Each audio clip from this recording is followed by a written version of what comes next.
بسم الله الرحمن الرحيم.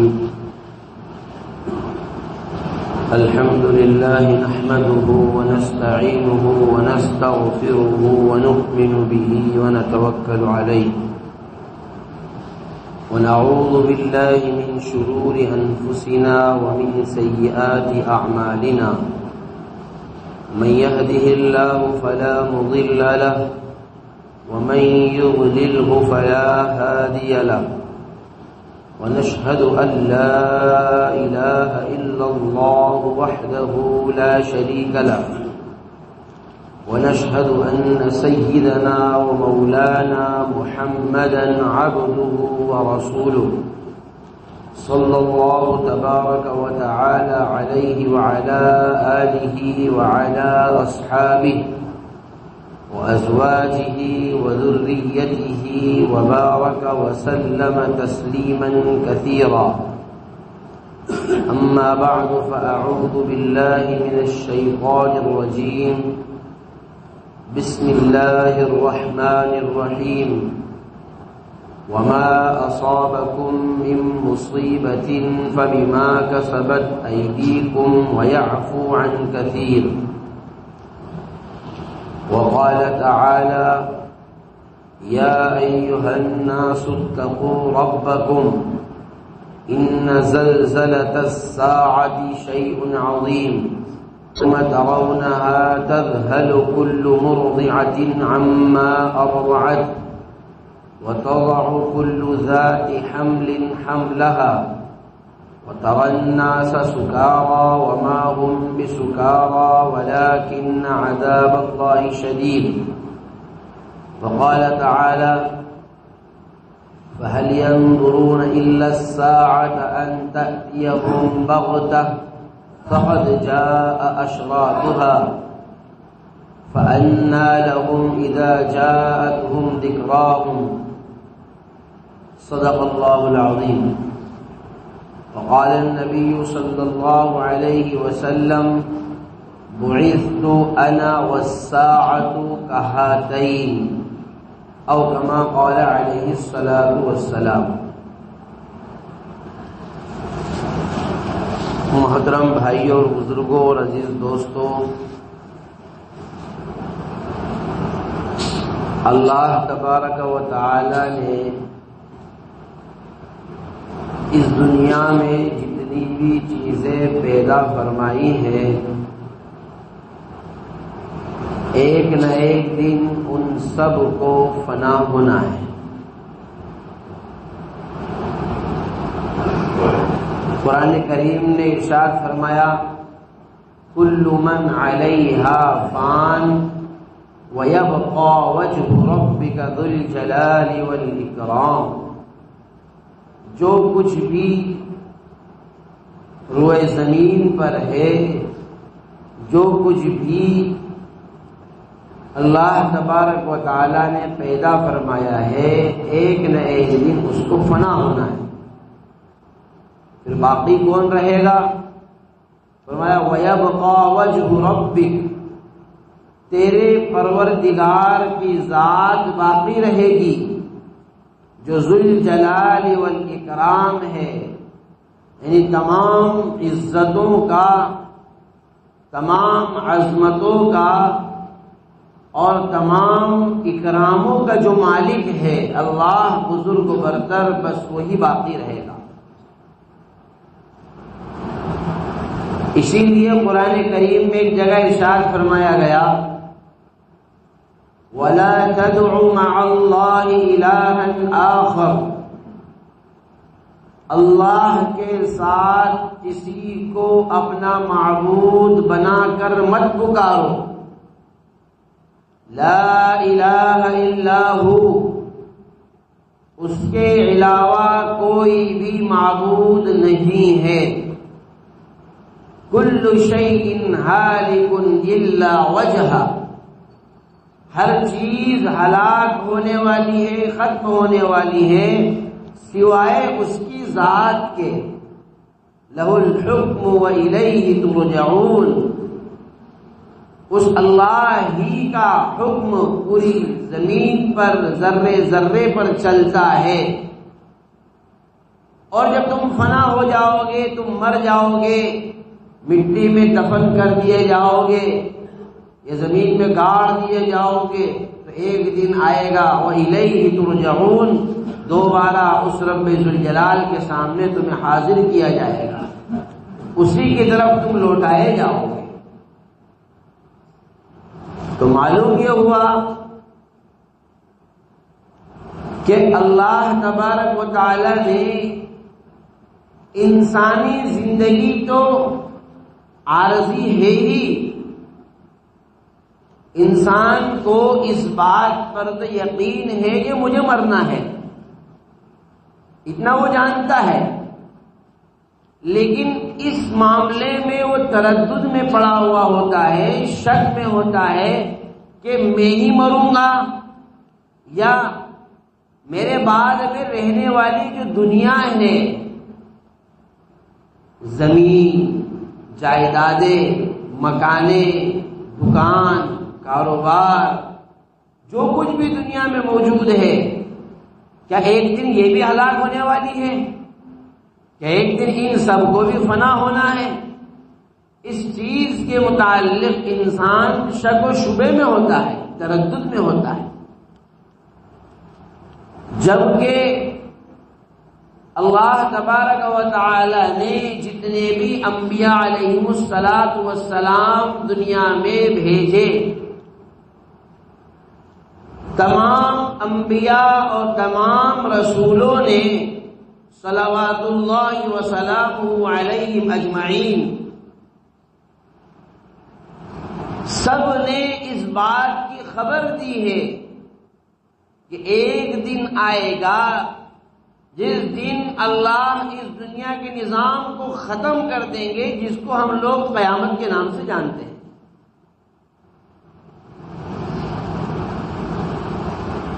جناب نبی کریم صلی اللہ علیہ وسلم نے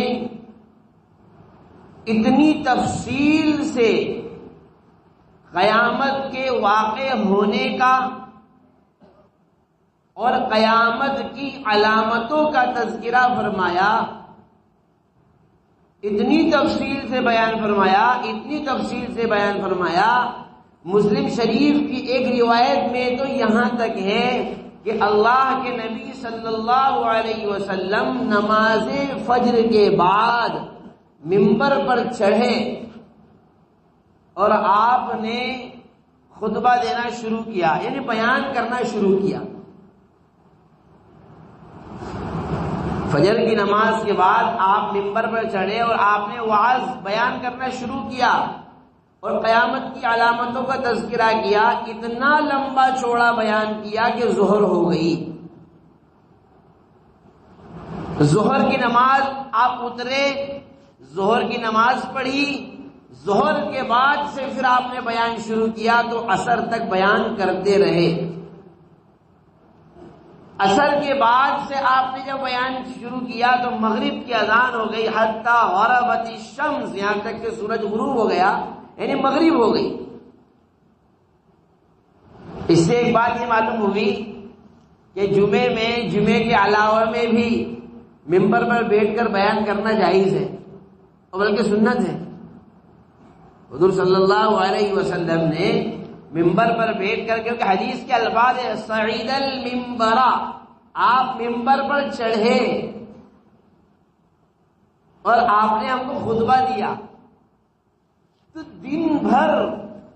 حضور علیہ السلام نے دن بھر پورا دن قیامت کی متعلق حضرات صحابہ کرام رضوان اللہ تعالی علیہ مجمعین کے سامنے بیان کیا، اس لیے کہ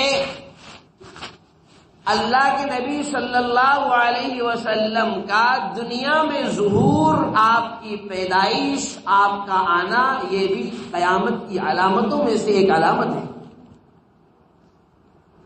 خود حضور صلی اللہ علیہ وسلم نے ارشاد فرمایا کہ میں اور قیامت کیسے بھیجے گئے؟ کہاتینی، اپنی دونوں انگلیوں سے، حدیث میں دونوں انگلیوں سے آپ نے اشارہ کیا، وَأَشَارَ بِإِصْبَعِهِ السَّبَّابَةِ وَالْوُسْطَىٰ، اب آپ نے اپنی دو انگلیوں یعنی یہ شہادت کی جو انگلی ہے سبابہ، اس کے ذریعے سے، اور آپ صلی اللہ علیہ وسلم نے بیچ والی انگلی سے اشارہ کیا۔ اس کو دو مطلب ہے، یعنی جس طریقے سے یہ دو انگلیاں آپس میں چپکی ہوئی ہیں، ایسے ہی میں اور قیامت دونوں چپکے ہوئے ہیں کہ اب ہمارے درمیان میں اور قیامت میں کوئی زیادہ فاصلہ نہیں ہے۔ ایک مطلب مفسرین محدثین نے یہ بیان کیا کہ ان دونوں انگلیوں کا فاصلہ دیکھیے، شہادت کی انگلی اور بیچ والی انگلی میں دونوں کا فاصلہ دیکھیے، بہت معمولی سی، یہ انگلی تھوڑی سی بڑی ہے، یہ چھوٹی چھوٹی ہے۔ مطلب یہ ہے کہ یہ جو انگلی ہے بیچ والی انگلی، یہ پوری دنیا کی عمر ہے، دنیا کی یہ پوری عمر ہے، اور یہ جو چھوٹی انگلی ہے، عمر دنیا اپنی عمر کا اتنا حصہ ختم کر چکی ہے، جہاں پر یہ چھوٹی انگلی ختم ہو رہی ہے، اب چھوٹی انگلی ختم ہونے کے بعد کتنا حصہ باقی رہتا ہے؟ یہ چھوٹا سا حصہ۔ یعنی اللہ کے نبی صلی اللہ علیہ وسلم کا فرمان ہے کہ اب دنیا کی عمر اتنی باقی رہ گئی جتنی کہ چھوٹی انگلی کے ختم ہونے کے بعد میں بیچ والی انگلی کا اوپر کا حصہ جو بچتا ہے، صرف اتنی سی عمر قیامت کی دنیا کی باقی رہ گئی۔ آپ نے بنایا میں اور قیامت ایسے بھیجے گئے بڑی تفصیل کے ساتھ، لیکن قیامت کا صحیح علم کتنے دنوں کے بعد، کتنے وقت کے بعد، کون سے سن میں آئے گی، سن ہجری کون سا ہوگا، سن عیسوی کون سا ہوگا، سن بکرمی کون سا ہوگا، وہ اللہ تبارک و تعالی ہی کے علم میں ہے۔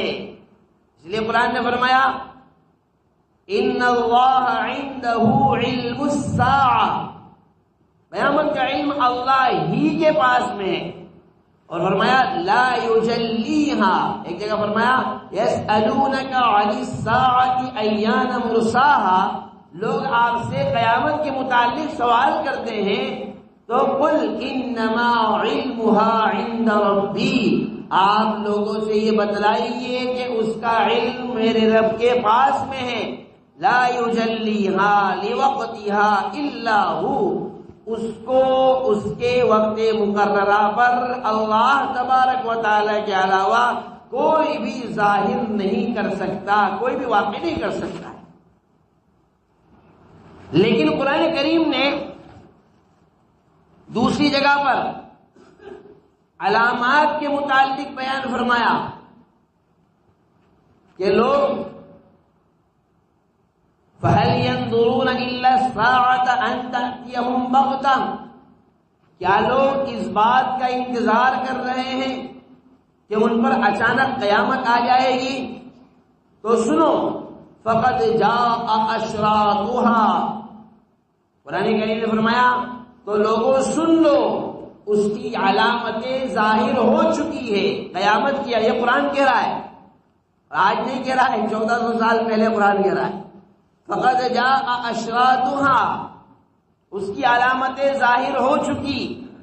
اور ایک جگہ ارشاد فرمایا اقتربت الساعہ، قیامت قریب ہو چکی، وانشق القمر، اور چاند جو پھٹنا تھا اس کو واقعہ رونما ہو چکا جو قیامت کی علامتوں میں سے ہے۔ شق القمر کا معجزہ جو جناب نبی کریم صلی اللہ علیہ وسلم کی ذات مبارک سے اللہ تبارک و تعالی نے ظاہر فرمایا، وہ علامت قیامت میں سے، قرآن نے فرمایا کہ وہ قیامت قریب آ چکی اور چاند پھٹ چکا ہے۔ تو علامات کا ظہور، علامات کا وجود، علامات کا ورود، اس سلسلے میں ہمیں یہ بات ذہن نشین رکھ لینی چاہیے کہ قیامت کی علامتیں 3 قسم کی ہیں۔ ایک علامتیں وہ ہیں جن کو علامات بعیدہ کہا جاتا ہے، جن کے اور قیامت کے درمیان میں تھوڑا فاصلہ ہے، جیسے نبی کریم صلی اللہ علیہ وسلم کی پیدائش، شق القمر کا معجزہ، یہ علامات بعیدہ ہیں، یعنی ان میں اور قیامت کے درمیان میں کچھ فاصلہ ہے، اور کچھ علامتیں قیامت کی علامات قریبہ ہیں جو بالکل بس قیامت آنے والی ہے اور ظاہر ہوگی۔ ان میں سے حضرت مہدی علیہ الرضوان کا ظہور، حضرت مہدی جو مکہ المکرمہ کی سرزمین سے ظاہر ہوں گے، لوگ ان کو خلیفہ بنائیں گے، محمد ابن عبداللہ ان کا نام ہوگا، حضرت مہدی کا ظہور، اس کے بعد میں دجال کا نکلنا، حضرت عیسیٰ علیہ السلام کا نزول، یاجوج ماجوج کا نکلنا، دابۃ الارض یعنی ایک جانور بالکل قیامت کے قریب میں زمین سے نکلے گا جو انسانوں سے باتیں کرے گا، اس دابۃ الارض کا ظہور، یہ وہ علامتیں ہیں قیامت کی جو بالکل قیامت کے قریب ہوگی۔ ابھی ان میں سے کوئی علامت ظاہر نہیں ہوئی ہے، نہ تو دجال نکلا ہے، نہ حضرت عیسیٰ علیہ السلام نازل ہوئے ہیں، نہ حضرت امام مہدی علیہ الرضوان کا ظہور ہوا ہے۔ اور جو شخص بھی مہدیت کا دعویٰ کر رہا ہے، اپنے آپ کو مسیح بتلا رہا ہے یا مہدی بتلا رہا ہے، آپ آنکھ بند کر کے ڈنکے کی چوٹ پر کھلم کھلا اس سے کہہ دو تو دجال ہے، کافر ہے، مکار ہے، جھوٹا ہے، فریبی ہے، اور موقع لگے تو اس کی گردن کاٹ دو، اس لیے کہ وہ ان احادیث متواترہ کا منکر ہے جس کو جناب نبی کریم صلی اللہ علیہ وسلم نے بیان فرمایا۔ اس لیے جو شخص بھی آج کے دور میں اپنے آپ کو یہ دعویٰ کرے کہ میں مہدی ہوں، وہ جھوٹا، دجال، کذاب ہے، اس لیے کہ حضرت مہدی ظاہر ہوں گے، وہ یہ نہیں کہیں گے کہ میں مہدی ہوں، وہ کبھی نہیں کہیں گے۔ ان کو تو لوگ زبردستی اپنا امیر بنائیں گے، خلیفہ بنائیں گے، خلافت ان کے ہاتھ میں سونپیں گے، اور وہ تو اعلاء کلمت اللہ کے خاطر، اللہ کے کلیمے کو بلند کرنے کے خاطر قتل و قتال، جہاد بھی سیف کریں گے، تلوار کے ذریعے سے جہاد کریں گے۔ صاف الفاظ ہیں، یہ صاف علامتیں ہیں جو احادیث متواترہ میں وارد ہوئی ہے کہ وہ امت مسلمہ کے امیر ہوں گے، ان کو بنایا جائے گا۔ اس لیے جو شخص بھی دعویٰ کرے تو آپ اپنے ذہنوں میں بٹھا لیں، اپنے چھوٹے چھوٹے بچوں کو بھی بتلا دیں، اپنے گھر گھر میں مرد کو، عورت کو، چھوٹے چھوٹے بچوں کو اس بات کی تعلیم دے دیں کہ اگر آپ کہیں سے بھی کسی شخص کے بارے میں یہ سنو کہ وہ مہدی ہونے کا دعویٰ کرتا ہے، آنکھ بند کر کے کہہ دو کہ وہ جھوٹا اور مکار ہے۔ تو یہ تو علامت قریبہ ہیں، اور کچھ علامت بعیدہ ہیں، کچھ علامات متوسطہ ہیں، درمیان کی علامت، جن کا بھی ظہور ہو چکا ہے، کچھ کا ہو چکا ہے، کچھ کا ہو رہا ہے، اور یہ علامات ابھی اپنی انتہا کو نہیں پہنچی ہے۔ جیسا کہ جناب نبی کریم صلی اللہ علیہ وسلم نے ارشاد فرمایا کہ فتنوں کی وجہ سے ایسا دور آئے گا، ایمان کو بچانا اتنا مشکل کام ہو جائے گا جیسا کہ اپنے ہاتھ میں آگ کا انگارہ لے کر چلنا۔ ظاہر سی بات ہے، اگر کسی آدمی کے ہاتھ میں آگ کا بڑا انگارہ رکھ دیا جائے اور اس سے کہا جائے کہ بھائی اس کو لے کر چلو، تو وہ اس کے لیے چلنا مشکل کام ہے۔ آگ کا انگارہ ہو یا پھر کوئی گرم چیز، آپ گرم سریا کسی کے ہاتھ میں پکڑا دو، ارے اگر گھر والے کھانا بناتے ہیں اور چولہے پر گیس کے اوپر 2 منٹ وہ چمچ اور برتن رہ جاتا ہے، وہ گرم ہو جاتا ہے تو اس کو پکڑنا مشکل پڑتا ہے، پھینک دیتا ہے آدمی اس کو، تو آنکھ کا انگارہ کہاں سے ہاتھ میں لے لے گا؟ اللہ کے نبی صلی اللہ علیہ وسلم نے یہ بات ارشاد فرمائی،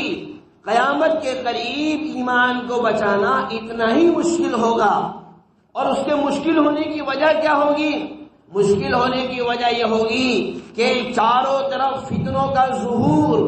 فتنوں کا ورود، فتنے مسلسل آئیں گے۔ جو شخص جتنا گھٹیا، جتنا کمینہ، جتنا رذیل، جتنا جھوٹا، جتنا بڑا مکار، جتنا بڑا حرام خور ہوگا، دنیاوی اعتبار سے اتنے ہی بڑے عہدے پر فائز ہوگا۔ یہ حدیث کے کا میں ترجمہ کر کے آپ کو بتا رہا ہوں۔ اللہ کے نبی صلی اللہ علیہ وسلم نے جو علامتیں بیان فرمائی ہیں کہ ایسا ہوگا کہ بڑے بڑے عہدوں پر، بڑے بڑے منصبوں پر ناہنجار لوگوں کو، ظالم اور جابر لوگوں کو اور ایسے لوگوں کو بٹھا لیا جائے گا جو کسی بھی قسم کی اہلیت نہیں رکھیں گے۔ اور فرمایا وَكَثُرَتِ الشُّرْطَةُ، پولیس کی اتنی کثرت ہو جائے گی، اتنی کثرت ہو جائے گی، اتنی کثرت ہو جائے گی کہ وہ گلی کوچوں میں گھومتے پھرتے نظر آئیں گے اور ظالموں کی حمایت کرتے نظر آئیں گے، ظالموں کا ساتھ دیتے نظر آئیں گے، وہ ظالموں کا سپورٹ کرتے ہوئے نظر آئیں گے،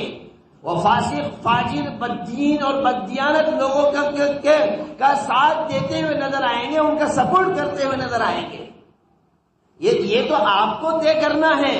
کہ وہ علامات ظاہر ہو رہی ہے جو حضور صلی اللہ علیہ وسلم نے ارشاد فرمایا، وہ ابھی ہو رہا ہے یا نہیں ہو رہا ہے۔ ہم تو اتنی بات بڑی ضمانت اور گارنٹی اور ڈنکے کی چوٹ پر کہیں گے کہ جو بات ہمارے پیارے آقا جناب محمد رسول اللہ صلی اللہ علیہ وسلم نے اپنی مبارک زبان سے ارشاد فرمائی ہے وہ ہر حال میں واقع ہونا ہے۔ اگر ابھی نہیں ہو رہی ہے تو آئندہ ہوگی، ہر حال میں ہوگی، اس لیے کہ اللہ تبارک و تعالی اس دنیا کو اس وقت تک فنا نہیں کرے گا، یہ دنیا اس وقت تک قیامت میں کی عزت میں نہیں آ سکتی جبکہ جناب نبی کریم صلی اللہ علیہ وسلم کی زبان مبارک سے نکلی ہوئی ایک ایک بات صبح صادق کی طرح روشن اور ایک ایک بات سچے خواب کی طرح سچی اور ظاہر نہ ہو جائے۔ اس پر ہمارا ایمان، ہمارا عقیدہ ہے۔ تو حضور صلی اللہ علیہ وسلم نے کیا فرمایا؟ انتہائی ذلیل قسم کے لوگ، رذیل قسم کے لوگ سربراہی کی باغ دوڑ سنبھالیں گے، اختلاف اور انتشار کی کثرت ہو جائے گی، امانت دار کے اوپر طرح طرح کے الزام لگا کر ان کو خیانت دار، ان کو بددیانت کہا جائے گا اور ان کی امانت کے اوپر، ان کی ایمانداری کے اوپر انگلیاں اٹھائی جائے گی، اور انتہائی خائن لوگ، خیانت دار لوگ اور انتہائی قسم کے دھوکے باز لوگ عزتوں کے عہدے پر بٹھائے جائیں گے۔ آپ دیکھیے، اور زیادہ دور جانے کی ضرورت نہیں ہے، اس کو اور صاف الفاظ میں اگر میں کہہ دوں کہ ہم اگر تجزیہ کریں، جائزہ لیں، ہمارے معاشرے میں یہ بات اتنی آسانی سے سمجھ میں نہیں آ سکتی ہے۔ اس کے بالمقابل ہمارے مسلم معاشرے کے وہ انتہائی ایماندار لوگ، وہ انتہائی ایماندار نوجوان جو کہ کسی سرکاری عہدے پر فائز ہیں اور وہاں بڑی امانت کے ساتھ، دیانتداری کے ساتھ، اللہ کے خوف کے ساتھ اور اللہ کے ڈر کے ساتھ، تقوی اور طہارت کے ساتھ اپنی ذمہ داریاں اگر نبھانے کی کوشش کر رہے ہیں تو ان کے اوپر کیسے الزامات لگا کر اور کیسے کیس ان کے اوپر تھوپ کر ان کو اپنی ذمہ داریوں اور عہدوں سے ہٹائے جانے کی ناکام سازشیں کی جا رہی ہیں، اس کے بالمقابل جو شخص جتنا زیادہ غداری پر تلا ہوا ہے، جتنا زیادہ ملک کو بربادی کی طرف لینے کے لیے، ملک کو نیچے استر پر لے جانے کے لیے کوشش کر رہا ہے، چاہے وہ اس ملک کا پیسہ کھا کر ہو، بینکوں کو لوٹ کر ہو، اس کو اتنی عزتیں دی جا رہی ہے۔ کیا یہ حقیقت نہیں ہے؟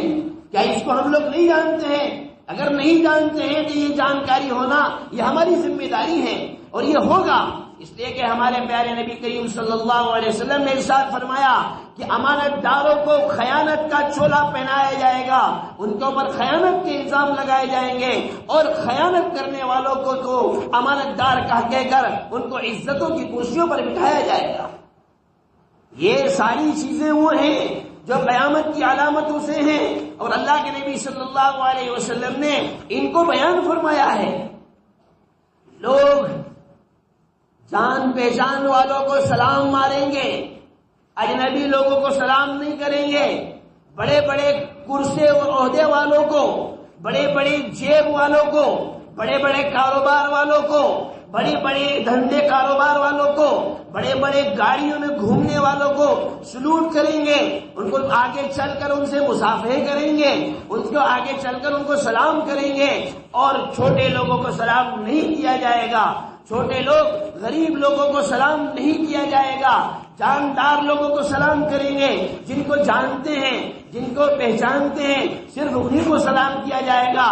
اور اجنبی لوگوں کے درمیان میں سلام کا رواج ختم کر دیا جائے گا۔ جبکہ اللہ کے نبی صلی اللہ علیہ وسلم نے تو یہ بات ارشاد فرمائی کہ لوگوں افشوا السلام، سلام کو عام کرو، سب کو سلام کرو، علی من عرفت ومن لم تعرف، جس کو جانتے ہو اس کو بھی سلام کرو، جس کو نہیں جانتے ہو اس کو بھی سلام کرو۔ یہ سلام کرنے میں اختصاص مت کرو، خصوصیت مت دو کہ برادری والے کو سلام کریں گے، غیر برادری والے کو نہیں کریں گے، اپنی پارٹی والے کو کریں گے، غیر پارٹی والے کو نہیں کریں گے، اپنے رشتہ دار کو کریں گے، جو رشتہ دار نہیں ہے اس کو نہیں کریں گے۔ یہ امتیاز مت کرو، بلکہ سلام پورے مسلمانوں کا شیوا ہے، سلام پورے مسلمانوں کا شعار ہے، سلام پورے مسلمانوں کے لیے ہے۔ وہ کسی بھی قوم سے، کسی بھی ذات سے، کسی بھی برادری سے، کسی بھی عہدے سے اور کسی بھی منصب سے تعلق رکھتا ہو، وہ مسلمان ہے، ہماری ذمہ داری اس کو سلام کرنا ہے۔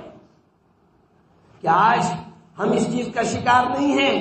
کہ سلام کرنے میں بھی امتیاز ہو چکا ہے، کس کو کرنا ہے کس کو نہیں کرنا ہے؟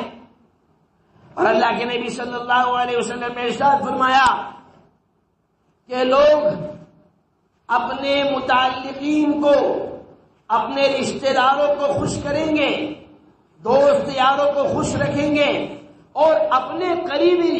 اپنے رشتہ داروں کو خوش نہیں رکھیں گے، اپنے دوستوں کو جن سے دوستیاں ہیں ان سے تو اچھے تعلقات بنائیں گے، اور جن کے حقوق اس کے اوپر عائد ہوتے ہیں، بھائی ہیں، بہن ہیں، چچا ہیں، ایسے قریبی رشتہ دار جن کے حقوق اس کے اوپر عائد ہوتے ہیں، ان کی طرف سے ان اعراض برتیں گے، ان کی طرف سے پیٹ پھیر کر بھاگیں گے، یعنی ان کی پریشانیاں ان کی نظر میں پریشانیاں نہیں ہوگی، بلکہ وہ ان کے اوپر بوجھ بنیں گے۔ اس کے بالمقابل اپنے متعلقین اور اپنے دوست یاروں سے ملنا جلنا اتنا عام ہوگا کہ اس کے لیے آدمی اپنے گھر والوں تک کو بھی چھوڑنے کے لیے تیار ہو جائے گا، اور اختلاف کا یہ حال ہوگا، آپسی انتشار کا یہ حال ہوگا کہ 5 آدمی جہاں جمع ہوں گے، 4 آدمی جہاں اکٹھے ہوں گے، ان 4 میں سے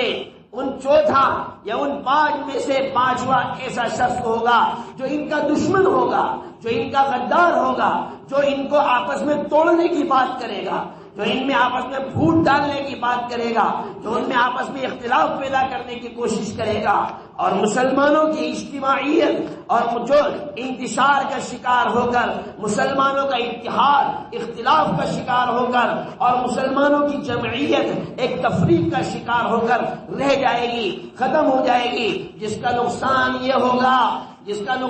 ہوگا کہ ان کے اوپر ہر طرف سے چڑھائی ہوگی،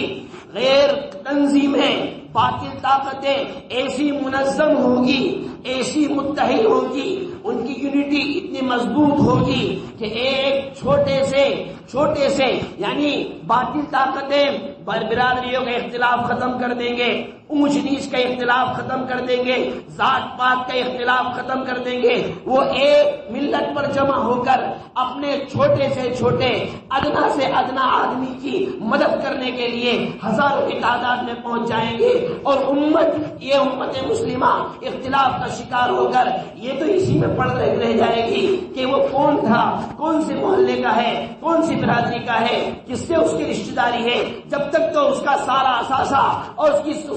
سب کچھ برباد ہو چکا ہوگا، اور یہ آپس میں باتیں کرنے میں لگے رہیں گے، اس لیے کہ ان کے دلوں میں کینہ بھرا ہوا ہے، ان کے دلوں میں ایک دوسرے کے خلاف نفرتوں کی آگ بھری ہوئی ہے، یہ خود ایک دوسرے کو مٹانا چاہتے ہیں، یہ خود ایک دوسرے کا نقصان کرنا چاہتے ہیں، اور ادھر باطل اور ادھر کفر اتنا متحد ہو گیا، اتنی جمعیت ان کی مضبوط ہو گئی کہ وہ ادنا سے ادنا اشارے پر ادنا سے ادنا نقصان کو برداشت نہ کرتے ہوئے سارا کے سارا جب انہیں یہ محسوس ہوگا کہ یہ اسلام حق اور باطل کی لڑائی ہے، جب یہ پتہ چلے گا کہ جس سے لڑائی ہے وہ کلمہ لا الہ الا اللہ پڑھنے والا ہے، جب اس بات کا پتہ چلے گا کہ وہ اللہ کو اپنا رب مانتا ہے، جب اس بات کا پتہ چلے گا کہ وہ محمد رسول اللہ کو اپنا نبی مانتا ہے، جب اس بات کا پتہ چلے گا کہ وہ نماز پڑھنے والا ہے، جب اس بات کا پتہ چلے گا کہ وہ رمضان کو مانتا ہے، اب کچھ نہیں دیکھا جائے گا، سارے کا سارا باطل اجتماعیت کے ساتھ اس اکیلے کے اوپر ٹوٹ پڑے گا، اور جتنا اس کو نقصان کرنا ہے وہ نقصان پہنچائے گا۔ یہ ہوگا اور ہو رہا ہے، اور ہمارے اور آپ کے تجربے میں ہے، ہمارے اور آپ کے مشاہدے میں ہے، ہم اور آپ اپنی آنکھوں سے یہ سب چیزیں دیکھ رہے ہیں، اس کو ہم ہرگز یہ کہہ کر فراموش نہیں کر سکتے ہیں کہ مولانا تم نہیں جانتے ہو مصلحت کیا ہے، ارے مولانا تم کو کیا معلوم، ارے مولانا تم ابھی پڑھے لکھے نہیں ہو، اندر کی بات تم نہیں جانتے ہیں۔ یاد رکھیے،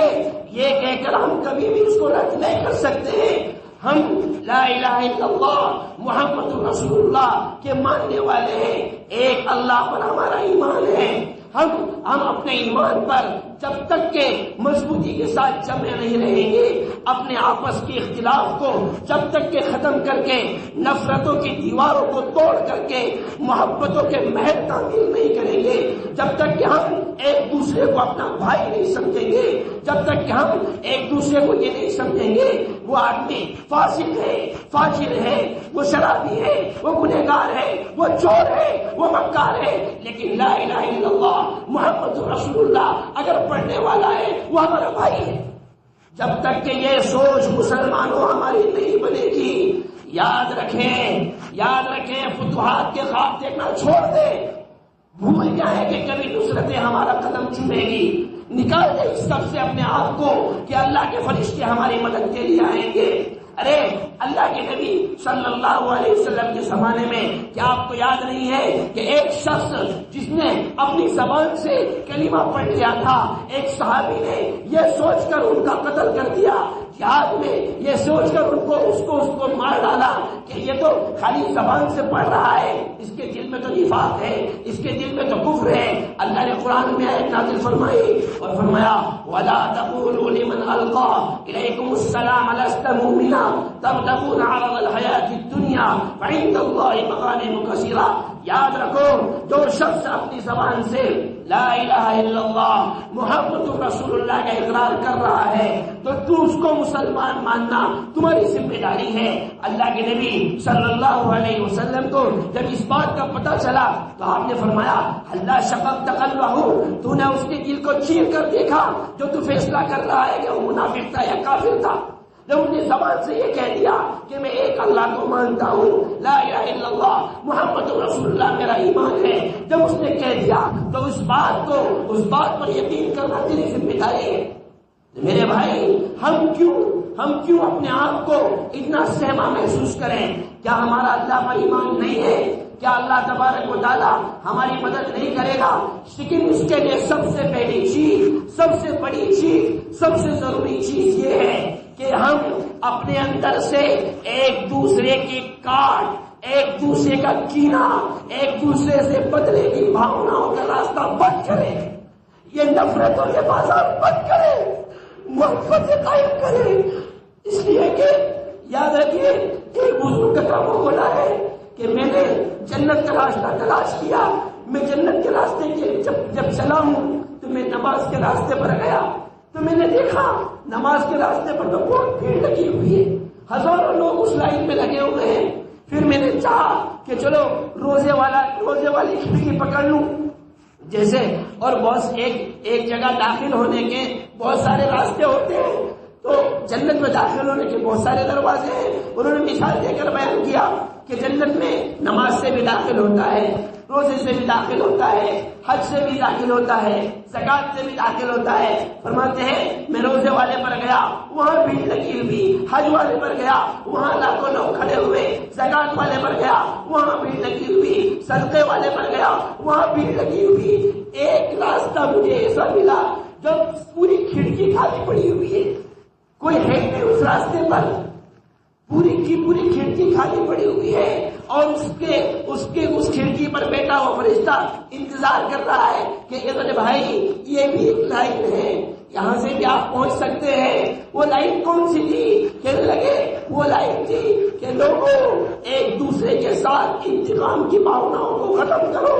معاف کرنا سیکھو، ایک دوسرے کے ساتھ محبتیں بانٹنا سیکھو۔ اس راستے پر کوئی تھا ہی نہیں، وہ تو پوری لائن کلیئر پڑی ہوئی ہے۔ اس لیے میرے بھائیوں عزتیں ہمارا انتظار کر رہی ہے، اللہ کے واسطے ایک دوسرے کے ساتھ کاٹ چھاٹ کر معاملہ بند کریں۔ ہم مسلمان ہیں، ایک دوسرے کو مسلمان سمجھیں، ایک دوسرے کو ایمان والا سمجھیں۔ انما المؤمنون اخوہ، جو اللہ نے فرمایا مسلمانوں تم سب ایک دوسرے کے بھائی ہو، اس کی زندہ مثال پیش کریں۔ ہم ایک دوسرے کے معاون بنے، ایک دوسرے کے مددگار بنے، ایک دوسرے کے خلاف بغاوتوں کا زہر نہ پھیلائیں، ایک دوسرے کو ذلیل کرنے کی کوشش نہ کریں، ایک دوسرے کی پولے کھولنے کی کوشش نہ کریں، ایک دوسرے کے خلاف، اور صاف الفاظ میں سن لو، ایک دوسرے کے خلاف مخبری کرنے کی کوشش نہ کریں،